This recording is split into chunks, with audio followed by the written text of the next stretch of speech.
നിങ്ങൾക്ക് ഞാനൊരു കാര്യം പറഞ്ഞു തരാം കേട്ടോ. എനിക്ക് ഭയങ്കര നൊസ്റ്റു അടിച്ചു. വെക്കേഷൻ ടൈമിലൊക്കെ കുറേയൊക്കെ എനിക്ക് അപ്പാപ്പനൊക്കെ ഇങ്ങനെ കാഷ്യൂ നട്ട്സൊക്കെ ഇങ്ങനെ ചുട്ടെടുത്ത് തരാറുണ്ട്. ഈ കശുമാവിന് നേരിട്ട് തന്നെ പറിച്ച് ഇങ്ങനെ ചുട്ട് തരുന്നത്. അപ്പോൾ അതിൻ്റെ നൊസ്റ്റു അടിച്ചപ്പോഴാണ് ഞാൻ വെറുതെ ഒന്ന് സെർച്ച് ചെയ്ത് നോക്കിയപ്പോൾ നമ്മുടെ ബെസ്റ്റ് ബൈറ്റ്സിൻ്റെ നല്ല ചുട്ട നാടൻ അണ്ടിപ്പരിപ്പ് എന്ന് പറഞ്ഞ് കൊടുത്തിട്ടുണ്ട്. നല്ല പച്ച മലയാളത്തിൽ തന്നെയാണ് അവർ പേര് കിട്ടേക്കുന്നത് കേട്ടോ.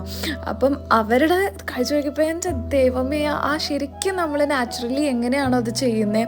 പണ്ടൊക്കെ നമുക്കറിയാം അടുപ്പിലൊക്കെ ഇട്ട് ഭയങ്കരമായിട്ട് കനലൊക്കെ വെച്ചിട്ടാണ് നമ്മൾ ചുട്ടെടുക്കുന്നത്. അതിൻ്റെ ടേസ്റ്റ് എൻ്റെ പൊന്നെ ഒന്നും പറയണ്ട. പിന്നെ ആ ടിന്ന് കണ്ടത് എല്ലാവർക്കും അതിനാവശ്യക്കാരാണ് കേട്ടോ.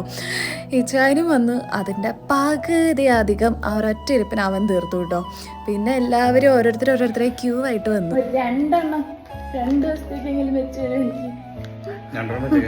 അപ്പോൾ നിങ്ങൾക്കിത് വേണമെങ്കിൽ പേജ് മറക്കണ്ട. ബെസ്റ്റ് ബൈറ്റ്സ് ഇൻസ്റ്റാഗ്രാം പേജ് ഞാൻ താഴെ മെൻഷൻ ചെയ്യുന്നുണ്ട് കേട്ടോ. കോൺടാക്ട് നമ്പറും കൊടുത്തിട്ടുണ്ട്. ബൈ.